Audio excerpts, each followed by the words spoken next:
It's Dave and Kate tonight. Vinny's still on his holidays and it is almost time. Are you ready, Dave, for the Dream Team? I'm feeling dreamy and I'm excited to have my mind taken apart. Well, dream psychologist Ian Wallace is ready and waiting. You still time to send your dreams through. Do you know, Dave, I'm not a Robbie Williams fan, but I really love that song. Oh, it's a great song. Only one Robbie I Williams like. is great. The only one. It's the only one. I know. Anyway. I thought we were friends. Well, we have more exciting things to talk about because it's now time to welcome dream psychologist Ian Wallace. And let me just get the music that we played for Ian ready. Here we go. Hi, Ian. Hi, how are you? Very good. Ian, meet Dave. Then he's on his holiday, so Dave is standing in and Nice to meet you, Ian. is going to be helping be in charge of the Dream Team. Fabulous. Looking forward to it, Dave. So Ian has been our guest several times on the show and always just knocks it out of the park and knocks our socks off with his dream interpretation. So let's get started with the first one then, Dave. You've got it. Yes. Well, this one is important to me, and by the way, it says my wife has given me this one. She's a nurse, you see, and she said she's had a dream that her mum was in the hospital with a broken wrist. But at the time, for some reason, in her dream, she was in the child's ward with our 2-year-old daughter, and the 2-year-old was in the shower, and she had to go and check on her mum. And then when she went to get to her mum was gone. And then whenever she tried to go back to our daughter again, she ended up getting stuck down every corridor she went. It was moving to a new section, taking her in the opposite direction, and her passcode wouldn't work to get through the door. And she just then started panicking that nobody was helping her. And that was a dream that she says she's had recently. My goodness, that's a great dream, Dave. It sounds quite scary for your wife, but the way that we work with dreams, that Kate and Vinny have been doing it, is just to work with the images, Dave. So when we dream of a hospital, we're trying to think of something in our life that is maybe slightly unhealthy for us. And it's usually something a bit emotional. We might feel a bit tense about something. So your wife might be feeling a bit tense or anxious about something, and it might not be anything big at all. It might just be a small thing. And the dream doesn't happen to us, Dave. We happen to the dream, and we create everything in the dream, including all the characters. So your wife's mum and your children in the dream are nothing to do with your mother-in-law and the children in waking life. What a mother symbolises is wisdom, nurturing, and experience. And what a wrist symbolises is the ability to control your actions. So there's some situation in your wife's waking life where she feels she's in a slightly tense situation, and she feels that she can't bring her wisdom and nurturing and experience to a situation where she feels she needs to do that. And what children symbolise are potential to create something. They're labours of love, quite literally. So in that, there's something in your wife's waking life where she feels she needs to bring her wisdom and experience and nurturing skills to a situation. She feels she can't quite control it. And the situation is something with bringing some sort of idea or plan or project into life in her day-to-day life. And it might be something like, like just planning a holiday or planning something else or planning something with you. But that's what the dream's about. It's about a slightly unhealthy situation. But your wife has to realise that she has the power and she's got the ability to act and not be shy about it, because the passcode bit is about giving herself permission to do that, because that's what passcodes do. It's all about permitting yourself to take action to bring a labour of love into life. See, there we are. It's fascinating, isn't it? Yeah, and whenever you say that, there are some things that I can actually see that, because I can definitely see how that would be the case. And then, of course, for her as well, the first thing she sees when she wakes up of a day is this ugly mug. So, there's a lot of stress in her life anyway, at the best of times. Yeah. Brilliant. Thank you so much. And as I say, there's still time for you to get your dreams in 81771 or 03030 80 55 55. I have one now. This is from someone who hasn't given us their name. They said, I dream that I'm worried that a bird is going to poo on me, and then eventually it does poo on me. Yeah, so we had a similar dream last time, Kate, where someone was brushing their hair and a bird pooed on them. And it's a similar sort of analysis or interpretation for this. So again, when we think, what is a bird? What does a bird symbolise? And anything to do with the sky is about our thoughts and ideas. We have things like shooting the breeze, blue sky thinking, all those sorts of things.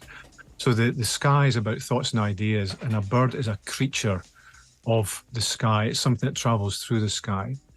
And as we said last time, if a bird is pooing on your head in a dream, there's someone in waking life is poo-pooing your ideas, poo-pooing your information. Ooh. And so rather than feeling that you have to attend to other people's critiques of how you're doing something or your performance, then just brush it off and do the sort of thing that you would do. Just clean it up, just avoid it, just duck out of the way. All those sorts of things you can do in waking life. If someone's giving you a hard time and criticizing you, then just stand up to them and don't let them get away with it.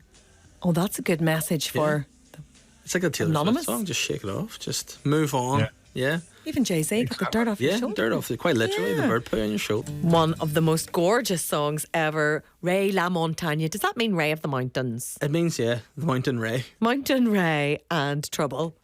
And we are here. It's the Dream Team. It's after 7 o'clock here on the Vinny and Kate show with me, Dave Elliott, today. And I'm not the only guest in the show today because we've got Ian Wallace on interpreting all your dreams, our dreams. So if you want to get in touch, there's still time to give us a wee WhatsApp on 03030 80 55. You need to ask Ian something because earlier on, whenever we were talking about Ian coming on, you asked me a question about him. Yeah, I wanted to know, Ian, if you can tell what people are thinking before they tell you about your dreams, if you can get into that level, because I was worried that you might unpack way more than people needed to hear. Yeah, well, that's a very lovely question, Dave. So, as well as the work I do with dreams, it's a relatively small part of my practice now. And I do a lot of work as an organisational psychologist, and at the risk of being immodest and self-aggrandising, I'm a multi-award winning organisational psychologist. So I spent, Well, only the best. For Vinny and Kate, yes. And now Dave, carry on. And in doing that, there's a lot of things that there's a guy called Benjamin Levy, a professor at UCSF in California in the 1970s. He showed that 98% of human awareness happens unconsciously. And that's what you can pick up on as a psychologist, or if you're just skilled at working with people, if you have really good people skills. And so that gives you a kind of foreshadowing of what people might say. So it works very well in general psychology. But one of the things we've been exploring in the past few sessions with Vinny and Kate is that people tend to dream in similar patterns. And there are common dream themes like being chased, teeth falling out, can't find a toilet, naked in public, late for an exam, all those sorts of things. So one of the classic ones I have is I'll be out somewhere and I might be giving a talk or at a party or something like that, and someone will sidle up to me and say, I've got this dream that's really embarrassing, Ian, and don't tell anyone about it. Can I share it with you? And I'll say, is it the toilet dream? And they go, oh, how do you know? You must be psychic. I go, no, there's no such thing as a psychic, but it's the third most common dream. And because of that, then if someone's embarrassed about it, or people who are very self-critical and introspective often have the late for the exam dream, the perfectionists, and people who are concerned about the image they present in public, which is all of us to a certain extent, can have the naked in public dream. So you can get a feel for how someone is and what they might dream about in that way. But it's not like I'm doing any woo-woo stuff, Dave, and influencing you and making you eat onions or be a chicken. I was worried you might get his PIN number. But, and you say there about the chase dream, I have sort of a wee bit of a recurring dream, which is elements of that, except I really enjoy it because in my dreams I'm being chased, but I'm like a super athlete. I'm jumping over bushes, I'm doing forward rolls, I'm flying all over the place, and I'm loving basically doing parkour, and I'm loving doing this in my dream. Then eventually I either get caught or I fall off the end, and that's kind of a dream that I have quite a lot, about being chased but being able to avoid getting caught up until the point. And when I wake up, I'm always a bit like, it was good fun. Yeah, well, that's a brilliant dream to have. So it's a combination of the most common dream being chased and the sixth most common dream, which is flying. And the flying dream, or that kind of free running parkour type of dream, is a dream where you feel really liberated and you feel that some sort of burden has been lifted off you.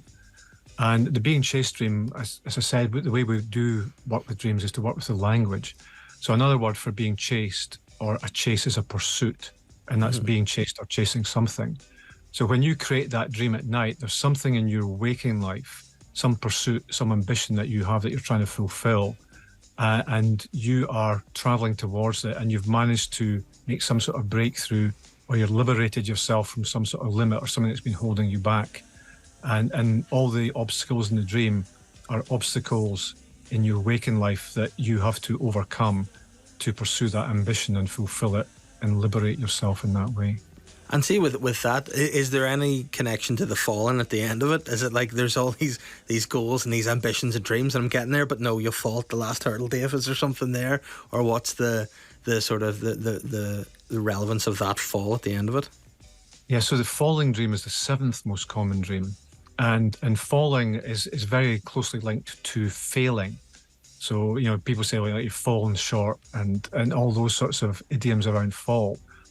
But what a fall symbolizes in a dream is the letting go of something. So it may be as you're trying to reach your ambition, you've got that creative freedom to do it, but then you start to micromanage it and trying to over-influence it too much and try and get that certainty to it instead of just trying to influence it and steer it in the right direction. So the falling dream is about not holding on so tightly and not trying to be too grippy with an outcome, but just using your creative skills and using your talent to guide and influence the outcome that you desire. Well, that's fascinating, and actually it's quite, because I thought it was probably going to be a wee bit more of a negative interpretation of that than what it is. That's great, Does it feel helpful? It feels helpful. It actually feels it, because you maybe worry sometimes about what you dream about, and because I have that dream quite a lot, I'm like, oh, maybe that's something to be concerned about. But it's been a good. It's been good to find that out, that it's something positive to look forward to. And it's quite deep, you know what I mean? It is, so that's good. Yeah.